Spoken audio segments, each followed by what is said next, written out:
Apologies. Hola a todos y gracias por acompañarnos a nosotros en este webinar. Mi nombre es Tadeo Sendón y yo soy miembro del board del IASB y me acompaña Fred Nieto de nuestro personal técnico. En este webinar le daremos una visión general de nuestro documento de discusión, combinaciones de negocios, información a revelar, plusvalía y deterioro de valor, que el board publicó en marzo de este año. Yo voy a pedir a Fred para comenzar la presentación. Fred. Muchas gracias, Tadeo. En primer lugar, algunas cuestiones administrativas en slide 2.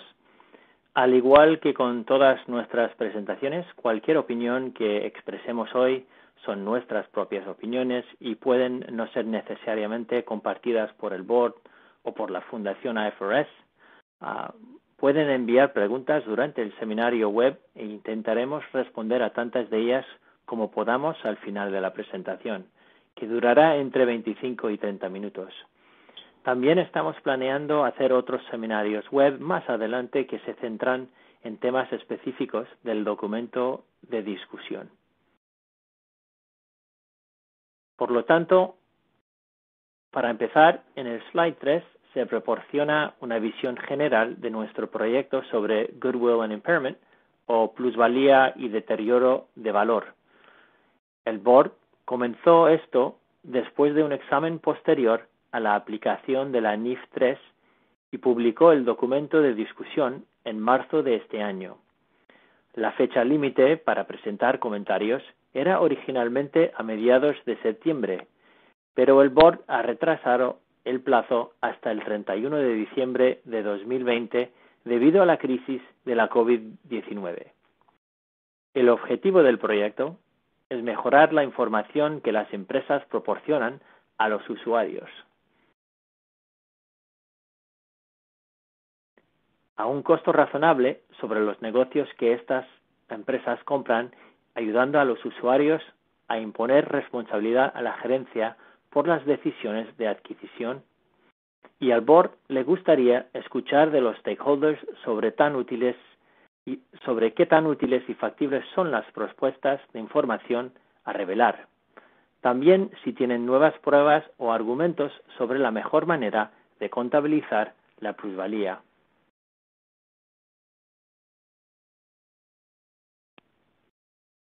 En el slide 4 se resumen las opiniones preliminares del board que se presentan en el documento de discusión. Estas opiniones preliminares abarcan 3 áreas principales y reflejan las preocupaciones que el board ha escuchado de los stakeholders. La primera área se refiere a las informaciones a revelar. La opinión preliminar del board es que debería proponer que las empresas divulguen información sobre el rendimiento posterior de las combinaciones de negocios. La segunda área se refiere a la mejora de la contabilidad de la plusvalía.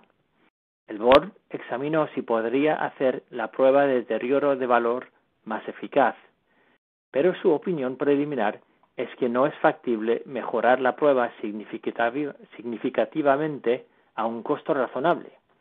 Entonces, el board examinó si debería proponer la reintroducción de la amortización. Y la opinión preliminar del board es que no se debería hacerlo, porque no hay pruebas convincentes de que hacerlo mejoraría significativamente la presentación de los informes financieros. Por último, el board examinó algunas posibles simplificaciones que reducirían el costo de realizar la prueba eliminando el requisito de realizar el examen anualmente y modificando cómo se estima el valor en uso. La tercera y última área se refiere a otros temas. La opinión preliminar del board es que debe exigir a las empresas que presenten el patrimonio total excluyendo la plusvalía, el goodwill, en el balance. El board también considera que debe mantener el enfoque actual de exigir a las empresas que reconozcan los activos intangibles identificables por separado tras la adquisición, en lugar de subsumir algunos de estos activos intangibles en la plusvalía.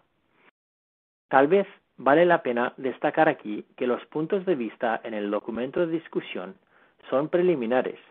Dependiendo del feedback y comentarios que el board reciba de los outreach o las actividades de difusión y de las cartas comentarios, el board puede decidir reconsiderar algunas o todas estas opiniones preliminares.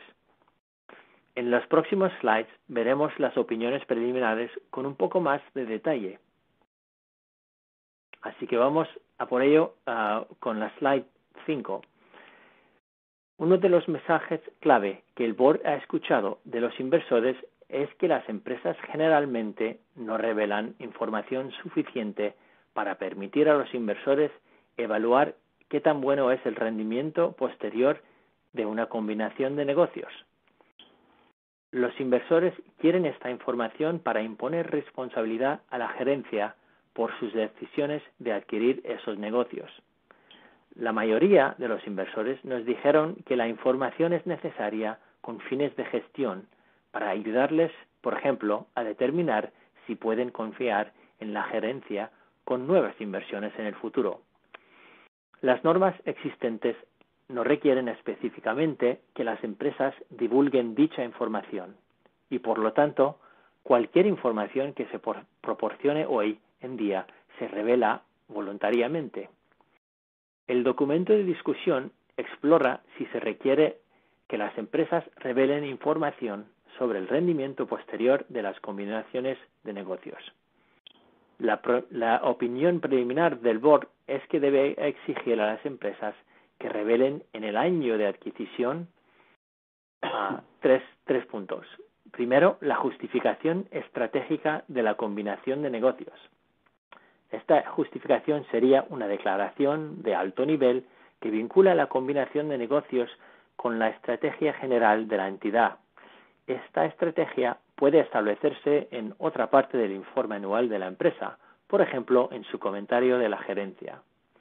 Por segundo, los objetivos clave de la combinación de negocios específica, siendo estos los objetivos más detallados que la gerencia pretende alcanzar como resultado de la combinación de negocios. Y tercero, las métricas y objetivos que la gerencia utilizará para evaluar en qué medida se están alcanzando los objetivos clave. Luego, en periodos posteriores, la empresa revelaría el rendimiento real de la combinación de negocios en función de esas métricas para permitir a los usuarios evaluar en qué medida se están alcanzando los objetivos clave identificados en la fecha de adquisición. Entonces, ¿qué tipo de información necesitan revelar las empresas en los años posteriores? En esta slide examinamos esa pregunta. Hay una amplia gama de combinaciones de negocios y esas sirven para una amplia gama de propósitos. Por este motivo, el board concluyó que ninguna métrica sería adecuada para cada combinación de negocios. Por lo tanto, el board está explorando un enfoque de la gerencia, es decir, las métricas divulgadas serían aquellas que la gestión de una entidad utiliza internamente para supervisar el logro de esos objetivos. Estas medidas podrían ser operativas o financieras o una mezcla de ambas. Debido a que las adquisiciones a menudo pueden implicar grandes sumas de dinero, el board presume que la mayoría de las empresas están monitoreando sus adquisiciones principales. Pero si la dirección no está supervisando una combinación de negocios, el board cree que la empresa debe revelar este hecho en lugar de que el board prescriba un conjunto mínimo de información a revelar. Acabo de hablar sobre la gerencia. Por gerencia nos referimos aquí a la máxima autoridad en la toma de decisiones de operación de la empresa, que es un término que se utiliza para identificar las informaciones a revelar requeridas para la presentación de informes de segmentos bajo la NIF 8. En inglés, Chief Operating Decision Maker o solo CODM. La razón principal por la que el board sugiere utilizar el CODM como umbral en este nuevo contexto es para que las empresas revelen la información más importante sobre las combinaciones de negocios más importantes. Un umbral más bajo podría dar lugar a informaciones a revelar excesivas y costosas, especialmente para las empresas que realizan muchas adquisiciones. Una cosa que el board desearía escuchar de los stakeholders es su punto de vista sobre si el uso del CODM como umbral llevaría a las empresas a revelar toda la información material que los usuarios necesitan sobre las combinaciones de negocios. El board es consciente de que algunos stakeholders tienen diversas preocupaciones acerca de revelar esta información. Por ejemplo, ¿qué sucede si el negocio adquirido está integrado con un negocio existente después de la adquisición? La respuesta a esto depende de cómo la gerencia está supervisando el éxito de la combinación de negocios. Por ejemplo, el CODM puede estar supervisando el rendimiento de la combinación de negocios utilizando información sobre el negocio combinado en lugar del negocio adquirido de forma aislada. En este caso, lo que propone el board es que la empresa revelaría información sobre esas métricas sobre el negocio combinado, que es lo que está utilizando el CODM. El principio aquí, de nuevo, es revelar la información que la gerencia utiliza internamente para supervisar las combinaciones de negocios. El board no espera que las empresas creen informaciones a revelar para satisfacer los requisitos, sino que divulguen la información que la gerencia ya está utilizando internamente. En el documento de discusión se examinan las preocupaciones que el board ha estado escuchando, incluyendo si esta información es comercialmente sensible y si es verificable. El board quiere explorar estas preocupaciones con los stakeholders y espera que ellos también ayuden al board a encontrar maneras de abordarlas, ya que en la opinión del board es razonable que los usuarios de estados financieros pidan a las empresas que revelen información que les ayude a entender mejor el rendimiento de una combinación de negocios. Ahora, pasando a la slide 7, la opinión preliminar del board también incluyó algunas mejoras específicas de las informaciones a revelar existentes incluidas en la NIF 3, que se resumen en este slide. Se trata de propuestas relativamente menores que incluyen la necesidad de la revelación de sinergias adquiridas, pasivos por pensiones de beneficios definidos y deuda asumida, así como algunos cambios en la información real y pro forma reveladas sobre la adquiriente.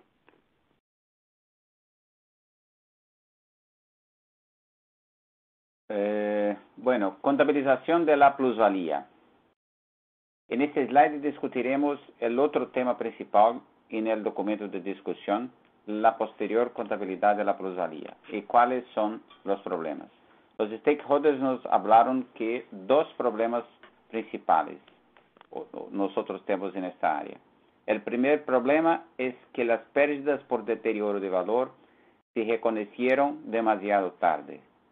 En general, los inversores del mercado a menudo han reflejado reducciones en sus valoraciones mucho antes de las pérdidas por deterioro de valor sean reconocidas por las empresas. Y el segundo problema, los stakeholders dijeron que la prueba de deterioro de valor es costosa y compleja. En respuesta a estos comentarios, el board examinó si podría ser la prueba de deterioro de valor más eficaz para reconocer de manera más oportuna las pérdidas por deterioro de la plusvalía adquirida. Vamos a comenzar hablando del primer problema, reconocimiento tardío de las pérdidas por deterioro de valor. El board identificó dos posibles razones para la cuestión de demasiado tarde. Primera razón, previsiones de flujo de efectivo que son demasiado optimistas. Y segunda razón, blindaje o shielding en inglés. Voy a hablar con más detalle sobre ese concepto. Sobre la primera razón posible, flujo de efectivo que son demasiado optimistas, la NIC 36 exige a la gerencia que utilice presupuestos razonables y justificables. También que evalúe las razonabilidades de las hipótesis examinando las causas de las diferencias entre las previsiones anteriores y los flujos de efectivos reales. Y finalmente, que evalúe la razonabilidad de las previsiones anteriores. Además, las empresas están obligadas a revelar información sobre las hipótesis utilizadas para proporcionar a los inversores, usuarios, informaciones para evaluar la calidad de esas hipótesis. El punto de vista preliminar del board es que si las previsiones son demasiado optimistas, ese es un problema de implementación, mejor tratado por los auditores y reguladores que por la norma contable. Pasando al slide 9, este slide explica la segunda razón posible que puede conducir a las pérdidas por deterioro de valor que no se reconoce. El problema de blindaje o shielding. Antes de empezar, un punto importante a mencionar aquí es que la prueba de deterioro de valor no es una prueba directa de la plusvalía. La plusvalía no genera flujo de efectivo por sí sola. Solo puede generar flujo de efectivo en combinación con grupos de otros activos y por lo tanto puede ser probada para deterioro de valor solo con esos activos. La plusvalía se prueba para detectar deterioro de valores en una unidad generadora de efectivo o en un grupo de unidades generadoras de efectivo. La prueba es una prueba indirecta. Dicho esto, volvamos al tema de la blindaje o shielding. Este slide proporciona una ilustración del problema. En el lado izquierdo del slide está el negocio adquirido. Supongamos que algo no ha resultado como se esperaba y se reconocería una pérdida por deterioro de valor si el negocio adquirido se probara de forma aislada. Por lo tanto, habría una pérdida de valor para reconocer. Sin embargo, en la mayoría de los casos, el negocio adquirido se integra con alguna otra parte del negocio del adquirente, a menudo para lograr la gestión de sinergias esperadas de la combinación de negocios. Novamente, supongamos que en este ejemplo, que el negocio adquirido se integra con el negocio existente. El negocio existente, que está en la columna central, representa el negocio de lo adquirente, que se junta con el negocio adquirido. Y puede ver que hay una margen significativa entre el importe recuperable e importe en libros. Esta margen es lo que llamamos llamamos headroom. ¿Y cuál es la origen de esta margen? Por ejemplo, puede ser una plusvalía generada internamente que no ha sido reconocida o debido a otros activos intangibles no reconocidos o simplemente porque los valores razonables de los activos reconocidos son superiores a sus importes en libros. Dado que en este ejemplo, la unidad generadora de efectivo que se prueba es el negocio combinado, negocio adquirido con negocio existente de la adquirente, como muestra el lado derecho del slide, el importe recuperable supera el importe en libros de los activos del negocio combinado. El margen, headroom, del negocio existente está protegiendo la plusvalía adquirida del deterioro de valor.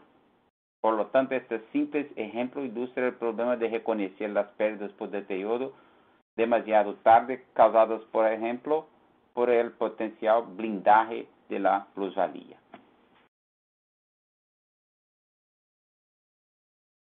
En resumen, el IASB concluyó preliminarmente, es un discussion paper, que no es factible desarrollar una prueba de deterioro diferente que es significativamente más efectiva que la prueba actual, a un costo razonable.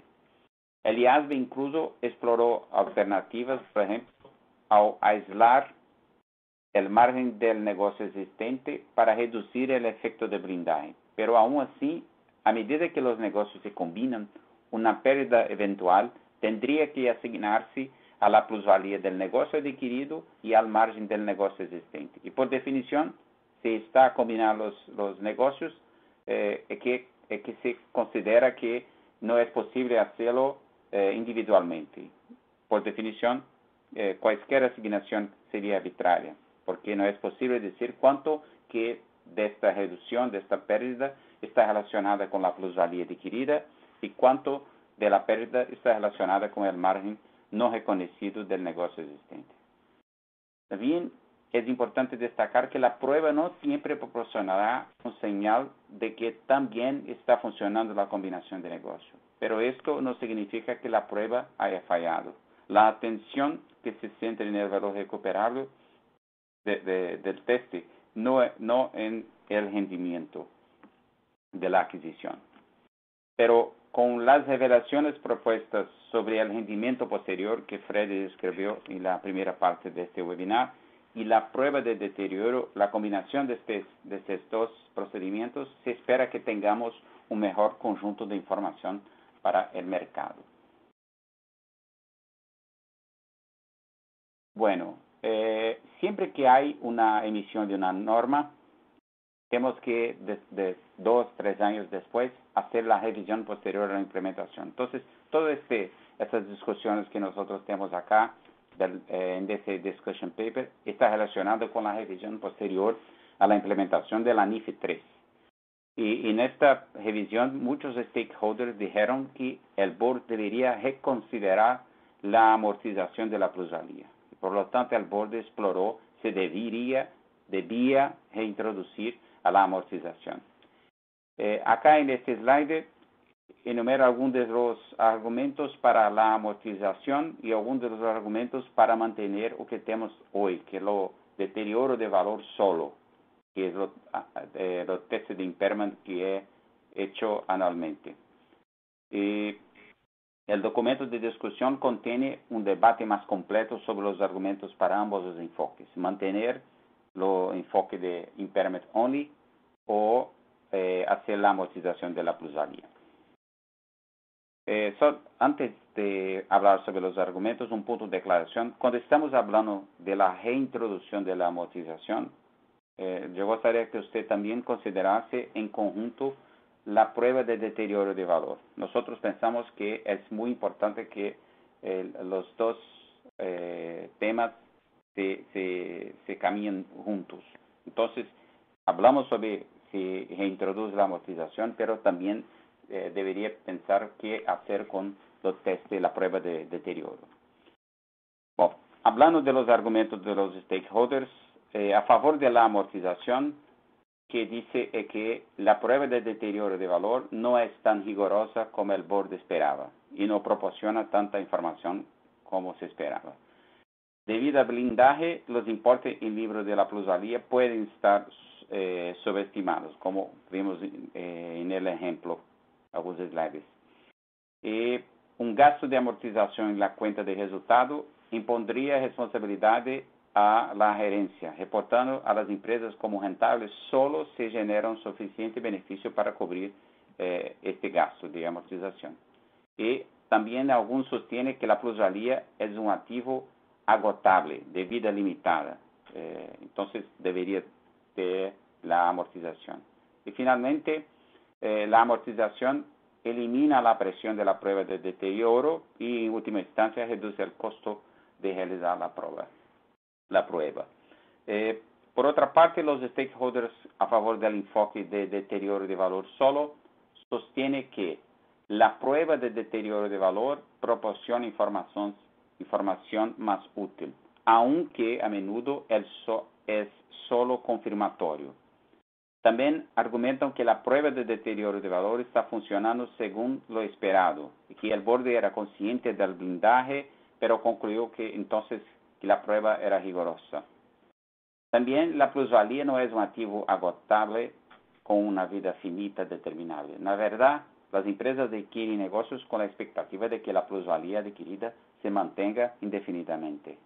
Y finalmente, algunos sostienen que incluso si amortiza la plusvalía, todavía sería necesaria una prueba de deterioro de valor. Entonces, la amortización no reduciría significativamente los costos.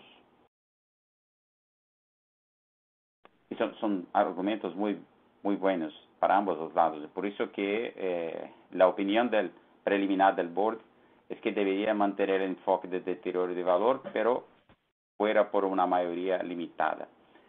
El board estaba, al igual que los stakeholders, bastante dividido sobre ese tema. Sin embargo, esta opinión preliminar refleja la opinión mayoritaria de que no hay pruebas convincentes según las cuales cambiar a un modelo de amortización sería una mejora significativa. Tengan en cuenta que esto no es simplemente acerca de que modelo es mejor, sino sobre si hay pruebas convincentes de que se necesita un cambio de que nosotros tenemos hoy en la NIF 3. Nuevamente, dado que es un voto estrecho, una mayoría muy limitada, los comentarios de los stakeholders sobre este tema son muy bienvenidos. Sin embargo, la repetición de argumentos bien conocidos no hará avanzar el debate, sino que el board da la bienvenida a los comentarios que proporcionan nuevas pruebas o argumentos, o tal vez las razones por las que los argumentos anteriores son ahora más relevantes.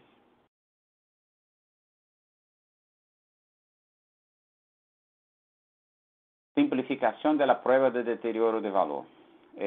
Los otros comentarios de los stakeholders durante la revisión posterior a la implementación fueron que la prueba de deterioro de valor es costosa y compleja de realizar, por lo que el board examinó si había formas de reducir el costo de realizar la prueba de deterioro de valor sin afectar significativamente su solidez. Se revisaron dos ítems, la frecuencia de la prueba y el cálculo de valor y uso. Primero hablemos de la frecuencia de la prueba.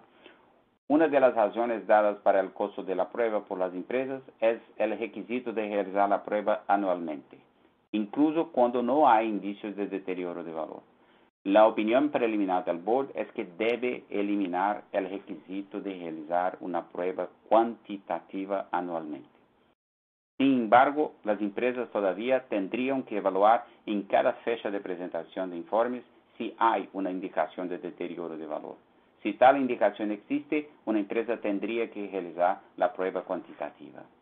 Este cambio debería reducir los costos para las empresas, sin embargo, hay opiniones mixtas sobre el alcance de esta reducción. Y también hay opiniones mixtas sobre el impacto de que esto tendría en la robustez de la prueba. Algunos creen que esto introduce más juicio en la prueba y que no realizar la prueba regularmente podría resultar en una disminución en la experiencia con que las empresas realizan esta prueba. Algunos también creen que solo debe introducirse una prueba basada en indicadores si se reintroduce la amortización. Esta fue también una opinión preliminar en que la mayoría del board era limitada y la mayoría consideraba que valía pena por dos razones principales hacer este cambio. La reducción de los costos era significativa, o que ayudaría a compensar algunos de los costos de las nuevas informaciones a revelar propuestas que Freddy describió en la primera parte de ese webinar. Y la segunda razón, la reducción de la solidez de la prueba era marginal. Entonces, ¿por qué la reducción marginal? Porque es poco probable que realizar la prueba cuando no hay indicios de deterioro de valor resulte en la identificación de una pérdida material y proporcione poca información a los usuarios. Y realizar la prueba cada año no puede resolver el problema del blindaje, por ejemplo. Se sigue adelante con esta propuesta, que es preliminar, es un discussion paper. El board entiende que también debería extender este cambio a los activos intangibles con vida útil indefinidas y activos intangibles aún no disponibles para su uso. Bueno, ahora hablemos sobre la segunda simplificación, que valor y uso. El board también consideró algunas simplificaciones, básicamente dos, de cómo se estima el valor y uso, lo que a su vez podría mejorar la prueba de deterioro de valor. La primera simplificación, permitir en el valor y uso la inclusión de ciertos flujos de efectivo, como de una reestructuración no comprometida o de mejoras o aumento del rendimiento de los activos. Actualmente, la NIC 36 prohíbe la inclusión de estos flujos de efectivo en las previsiones para estimar el valor en uso. Y los stakeholders han dicho que excluir esos flujos de efectivo puede ser difícil, en particular determinar qué flujos de efectivo se relacionan con el mantenimiento y los que se relacionan con gastos de capital expansivos. Sin embargo, existe la preocupación de que este cambio podría aumentar el riesgo de previsiones de flujo de efectivo demasiado optimistas. Similar a que otro tema que discutimos, en este caso el board consideró que los requisitos de la NIC 36 con respecto a las hipótesis razonables y fundamentadas que ya se aplican a los otros flujos de efectivo en las estimaciones de valor y uso, deberían proporcionar suficiente disciplina sobre esos flujos de efectivo también. Por lo tanto, la opinión preliminar del board es que debe eliminar la restricción de incluir estos flujos de efectivo sin ningún umbral o información a revelar adicional. Esa es muy buena noticia si seguimos de esta forma. Y la segunda simplificación, permitir que el valor en uso se calcule utilizando flujos de efectivo y tasas de descuento después de impuestos. Esto porque los stakeholders también comentaron que el uso de flujo de efectivo y tasas de descuento antes de impuestos para estimar el valor en uso no reflejaban cómo se realizan esas estimaciones en la práctica. Las tasas de descuento antes de impuestos generalmente no son observables. En resumen, esta simplificación facilitaría a la comprensión de la prueba y proporcionaría a los usuarios información más útil. Fred.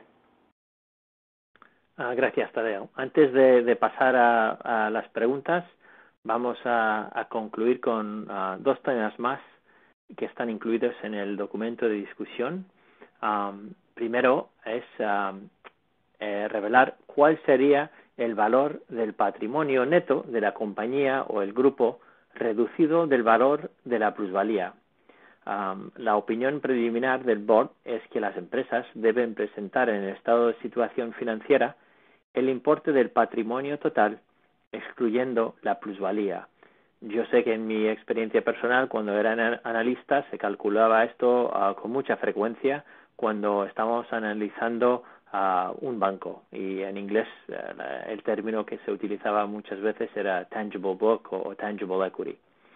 Y tal importe podría ser un indicador útil para los usuarios para destacar aquellas empresas para las que la plusvalía es una parte significativa de su patrimonio y a veces más que eso. El board examinó si ese importe debería excluir algunos o todos los activos intangibles, así como la plusvalía, pero en su opinión la plusvalía es lo suficientemente diferente a otros activos y que la atención debería centrarse en la plusvalía. El board también examinó si las entidades debían subsumir algunos activos intangibles dentro de la plusvalía y no reconocerlos por separado en una combinación de negocios. El segundo tema cubierto en el documento de discusión en esta slide es si las empresas deben incluir algunos activos intangibles en la plusvalía en lugar de reconocerlos por separado en una combinación de negocios. Esto se debe a que el board recibió comentarios de los stakeholders que cuestionaban si el reconocimiento separado de algunos activos intangibles identificables era útil cuando, primero, esos activos intangibles son difíciles de valorar de manera confiable y, segundo, dónde distinguir algunos activos intangibles es complejo y subjetivo. Algunos stakeholders también preguntaron por qué algunos activos intangibles se reconocen por separado en una combinación de negocios, pero no se reconocen cuando son generados internamente. Sin embargo, las opiniones de los stakeholders son mixtas en este tema, ya que algunos dijeron que primero el reconocimiento separado proporciona información útil sobre lo que una empresa pagó y segundo, reconocer por separado los activos intangibles con vidas finitas en lugar de subsumirlos en plusvalía es más útil. La opinión preliminar del board es que no hay pruebas convincentes para cambiar los criterios de reconocimiento de los activos intangibles identificables en una combinación de negocios, dadas las opiniones mixtas. Está fuera del alcance de este proyecto en particular y tener en cuenta las preocupaciones de aquellos usuarios que quieren alinear los tratamientos contables para los activos intangibles adquiridos y generados internamente. Si quieren, pueden considerar sus comentarios en la Agenda Consultation para otro proyecto, y esta Agenda Consultation se hará en el año 2021. Ahora, pasando a el resumen de las opiniones preliminares del Board que vemos en esta slide y cómo se alinean con el objetivo del proyecto. El Board considera sus opiniones preliminares como un paquete de opiniones que se interconectan en lugar de como opiniones preliminares individuales consideradas aisladamente. Y el Board pide a los stakeholders que también consideren en sus respuestas a las opiniones preliminares del Board de esta manera y que consideren las interacciones entre las diferentes opiniones preliminares. En general, el Board ha presentado opiniones preliminares que, a su juicio, proporcionarían una mejor información a los usuarios sobre combinaciones de negocios y ayudarían a imponer responsabilidad a la gerencia sobre sus decisiones de adquisición, tanto mediante las informaciones a revelar como por la contabilidad posterior de la plusvalía. También proporcionaría cierto alivio de los costos a los preparadores para lograr un equilibrio razonable entre los costos y los beneficios. Pueden encontrar información adicional sobre el documento de discusión del Board utilizando el enlace de esta slide final. Y ahora, Tadeo y yo trataremos de responder algunas de las preguntas que nos han llegado. Gracias, Fred. Hay algumas preguntas acá. La primera pregunta es, ¿cómo se ve afectada el principio de empresa en funcionamiento en las combinaciones de negocio y cómo la gerencia podría evaluarlo? Yo pienso que esta pregunta acá es mucho más relacionada con el momento que nosotros estamos viviendo que con relación a la COVID-19. Y lo punto es que lo IASB está siguiendo de cierta forma el desarrollo de la situación y el impacto potencial que la pandemia puede aportar a las cuestiones técnicas de aplicación de las normas NIF. Pero hasta ahora no se han realizado modificaciones ni orientaciones relativas a la contabilidad de combinaciones de negocios. Hay algunos cambios, por ejemplo, en la NIF 16, pero especialmente con relación a la contabilidad con combinación de negocios, la NIF 3 no hay previsión de hacer un cambio. Yo pienso que esta es la pregunta. Mismo que las cuestiones de empresa en funcionamiento, que tratada en IAS, la NIC 1, también son cuestiones que, en la opinión del Board, las normas son suficientes para tratar mismo esta situación que nosotros estamos viviendo de pandemia.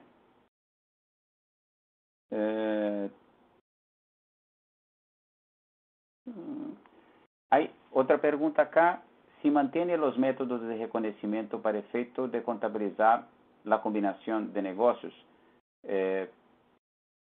Sí, pero uno de los puntos que nosotros discutimos acá es si la alocación del precio de compra, purchase price allocation, debería ter no tantos activos intangibles identificados. Y la posición preliminar del Board es que el sistema actual es adecuado y que no debería hacer cambios. Por tanto, si algún stakeholder piensa que debería hacer un cambio en los reconocimientos de los activos, por favor, incluya en su carta comentario. Hay algunos comentarios que recibimos con relación a algunas veces que es difícil hacer la evaluación de algunos de los activos intangibles, pero este es mucho más un aspecto para tratar en la NIF 13 do que en la NIF 3. Es mucho más una cuestión de valor razonable que identificación de activo. La misma persona también hace una pregunta aquí sobre por qué no considerar la amortización de la plusvalía cuando, por ejemplo, se adquiere negocios con plano definido o cuando, en aquellos casos en que los cuales solo se adquiere el intangible como valor y donde prácticamente los activos netos no tienen relevancia. La propuesta del discussion paper es un solo enfoque para todas las adquisiciones. Entonces, no debería hacer, por ejemplo, en algunos casos debería haber una amortización, y en otros debería solo hacer los testes de impairment. No tiene, esta no es una de las conclusiones que nosotros tenemos en el discussion paper. El discussion paper es que o se aplica la amortización para todas, para la plusvalía en todas las combinaciones de negocios, o manteníamos el sistema de impairment only. Estas que son las opciones. Fred, ¿quieres responder una pregunta o yo puedo continuar? Sí, bueno, tenemos una pregunta preguntando que si el test no da la información de manera adecuada o bueno, a tiempo, ¿por qué el board continúa con este método? Y yo creo que hay en el caso de lo que llega demasiado tarde, esa crítica al modelo, hay frecuentemente una opinión que lo que vemos como precios cotizados en la bolsa que anticipan el futuro, la gente a veces piensa que debemos ver el deterioro de valor inmediatamente en los estados financieros, pero hay que reconocer también que los precios cotizados en la bolsa están anticipando el futuro, a lo mejor seis meses o un año o años más allá, mientras que lo que vemos en los estados financieros es lo que vemos en el pasado. Entonces, yo creo que esperar a que el modelo pueda tratar directamente de esta crítica siempre ha sido un tema un poco difícil, pero vemos en la slide 10 que la opinión preliminar del Consejo ya trató un poco de este aspecto y se da la explicación que mejorando la información a revelar, sobre todo lo que vemos en las slides 5 y 6, podrían ofrecer la información que los inversores necesitan en estas situaciones para entender el rendimiento de las adquisiciones. Bueno, hay dos preguntas aquí que son razonablemente parecidas, que ¿por qué se pide amortizar información para pequeñas y medianas empresas y no es opcional para públicas? Y también hay una pregunta que en el caso de las empresas privadas cerradas, es decir, si habría esas divulgaciones en estados financieros o elaboraría un documento parcial para esta divulgación. Lo punto es que la NIF 3 actualmente no hace esa distinción entre una empresa de capital abierto o capital cerrado. Las divulgaciones aquí propuestas, aún preliminares, se introduciría en los estados financieros independiente de si la empresa es cotizada o no. Si es una empresa que atiende la definición de pequeña y mediana y quieres utilizar la NIF para pequeñas y medianas empresas, no hay problema, pero que es una base mucho más simplificada. Entonces, no hace sentido traer lo que tenemos hoy y la NIF para pequeñas y medianas empresas para IFRS Full, para las NIF.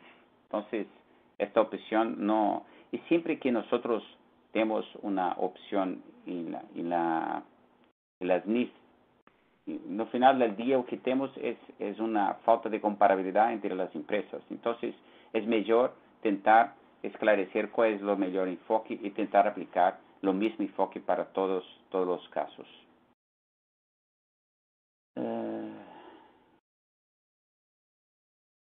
acá tiene una buena, que si hay métricas para medir los objetivos de la adquisición, ¿por qué no puede establecerse una métrica para amortizar el goodwill desde la adquisición? Bueno, primero que muchas veces hay también esa discusión en los discussion paper, que lo plazo que normalmente se espera que tenga un acompañamiento más cerca por parte de la gerencia, es normalmente 2 años. Y nosotros sabemos que en algunos casos también acompaña por 3, 4 años. Pero que normalmente esa información es más importante, principalmente en los primeros 3 años de la combinación. Esto es algo que se reveló en las discusiones con los stakeholders durante los procesos de revisión de la implementación posterior de la norma.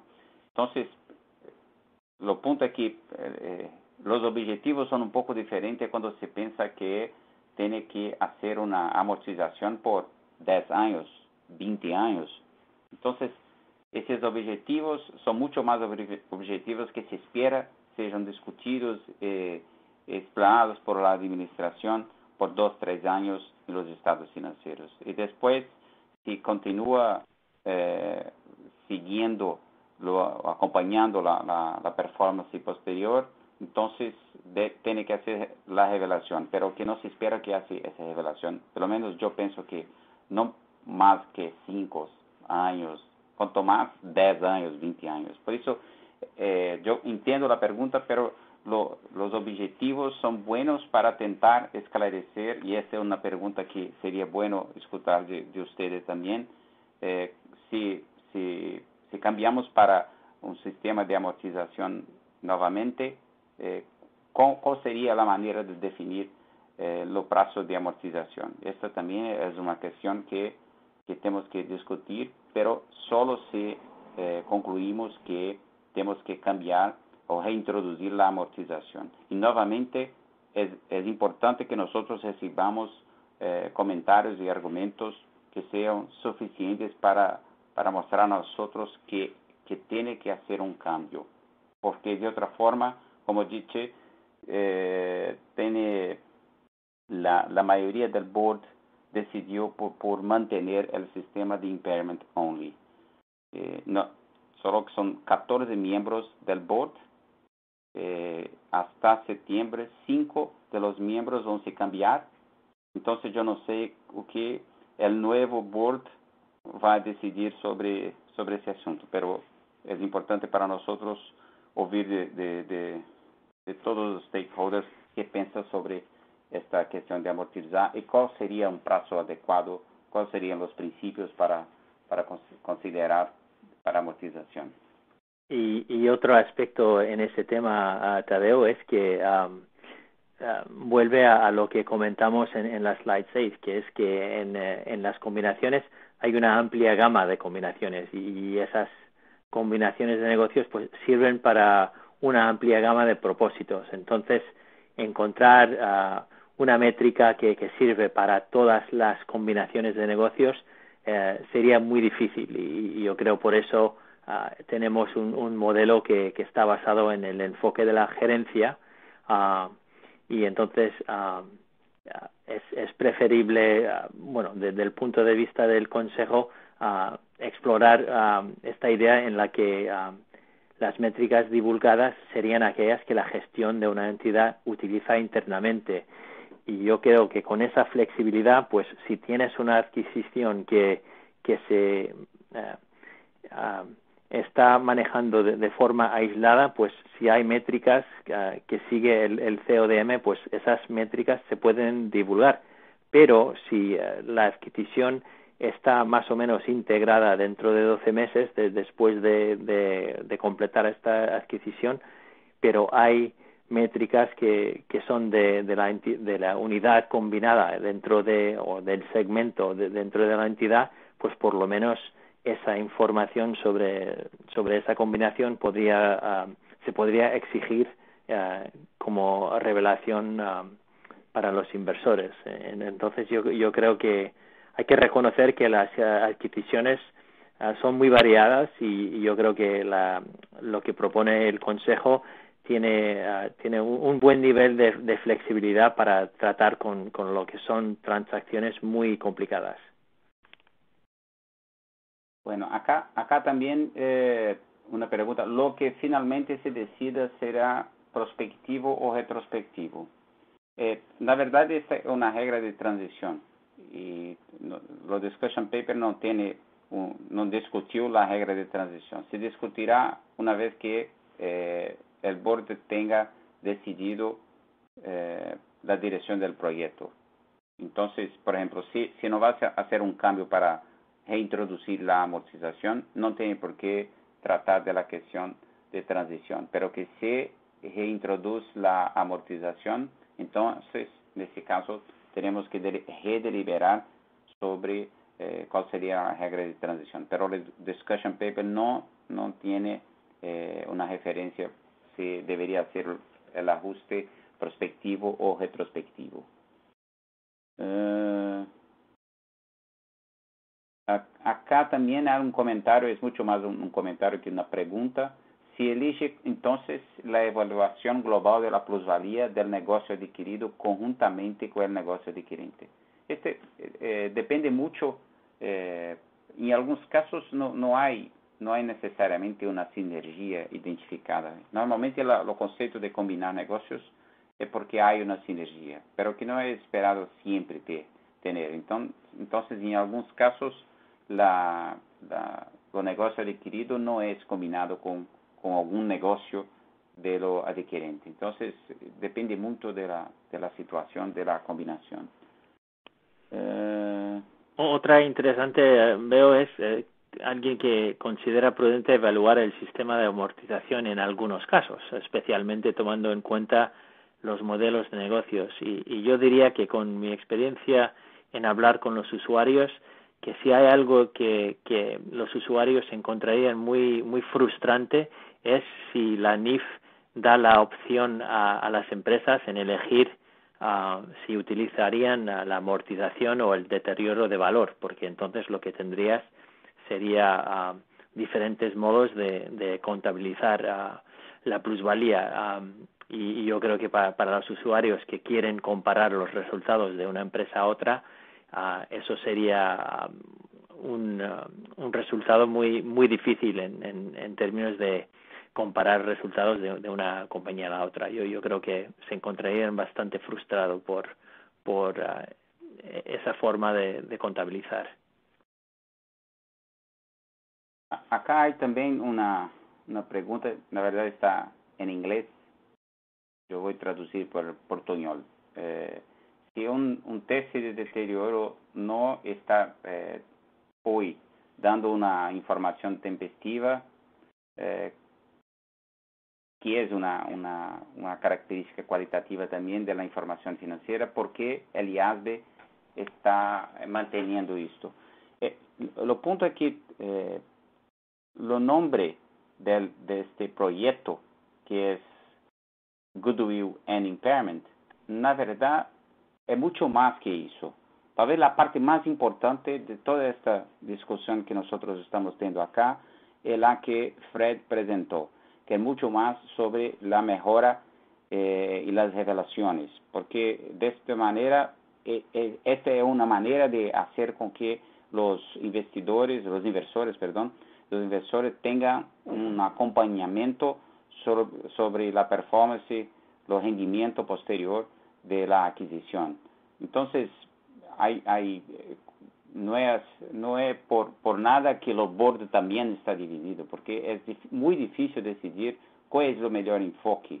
Entonces, que se revele las informaciones y que se permita a los inversores tengan informaciones para tomar sus decisiones. No es algo fácil, por eso ese discussion paper para tentar oír a todos los stakeholders cuál sería una solución buena. Yo pienso que, sin duda, la parte que se propone de hacer mejorías y las revelaciones, principalmente, no solo en el año de adquisición, pero y principalmente los aspectos tratados de rendimiento posterior es muy importante. Y los dos últimos tópicos también que Freddy trató, una de las informaciones pro forma que muchos países están usando para aprobar una combinación de negocio y proveer un poco más de informaciones para los inversores, para tener certeza que la adquisición es una adquisición buena y que irá a generar valor para los inversores. Entonces, hay muchos temas acá interesantes y no es solo, porque siempre que se piensa en este discussion paper, piensa que debería reintroducir la amortización o no, pero que el proyecto es muy más grande. Y yo pienso que lo principal punto es con relación a mejora en la revelación.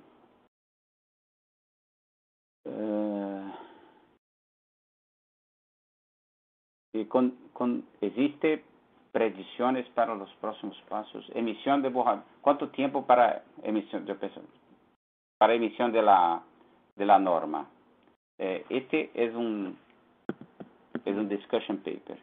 Entonces, cada fase de un documento tarda de 1 a 2 años. Discussion paper, exposure draft, el proyecto de norma.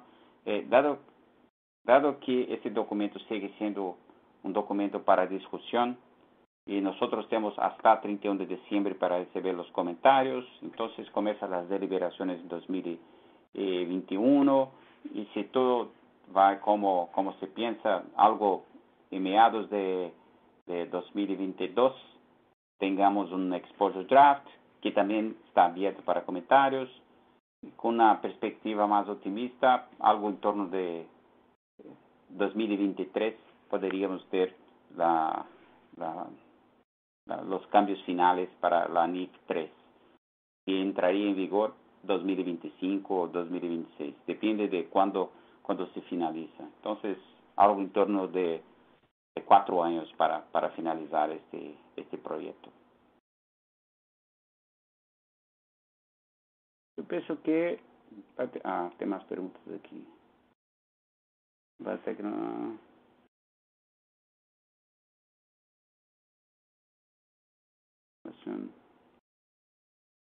La plusvalía podría verse como un costo pagado que tiene una estimación de recuperación por la gerencia a su juicio, por ejemplo, con una tasa interna de retorno. ¿Cuál es su opinión? Nuevamente, hay muchas personas que piensan que la amortización es una manera también de hacer la gerencia prestar cuenta, porque como un comentario que incluí durante la presentación, es que la amortización, que es un gasto, es una manera también de imponer responsabilidad a la administración, porque tiene que generar ingresos suficientes para cubrir los gastos. Entonces, si la adquisición fuera una adquisición buena, está bien, entonces la empresa debería ser lucrativa, considerando incluso los gastos de amortización. Esa es una manera de ver. Y que un punto importante es cuánto tiempo para hacer la amortización, y si la amortización debería ser una amortización en línea o sería otro método. Todo eso son maneras de intentar hacer algún tipo de ejercicio de juicio para entender cuál sería lo método más adecuado en este momento. Y tal vez algunos, como el caso del IASB en este momento, piensa que los sistemas de deterioro de valor solo, prueba de deterioro de valor solo o impairment only, es un método que debería continuar, porque nuevamente tiene un objetivo confirmatorio. Entonces, es un método también aceptable.